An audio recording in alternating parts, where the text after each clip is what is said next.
Danes dokončno odpiramo stalno razstavo Grofje Celjski.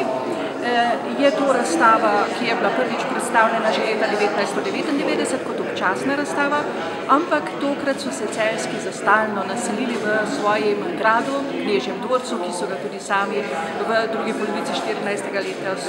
stoletja sezidali. Razstava je urejena v prvem in drugem nadstropju palacija in je kratek kronološki pregled dogajanja od prve omembe, takrat še svobodnih gospodov Žovniških v 12. stoletju, pa do zadnjega Celjana leta 1456, ki je umorjen v Beogradu. Razstava je stalna, tako da je vsak dan možen ogled razen praznikov, torej v odpiralnem času našega muzeja.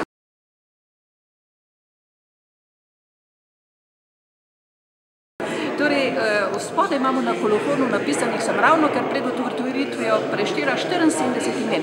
Razstava je namreč multidisciplinarna. Pri njej so sodelovali umetnostni zgodovinarji, arheologi, zgodovinarji, celo slavisti, skratka številne stroke, in to ne samo iz našega muzeja, ampak iz Slovenije. Imeli smo pa celo sodelavce tudi v Italiji in na Madžarskem.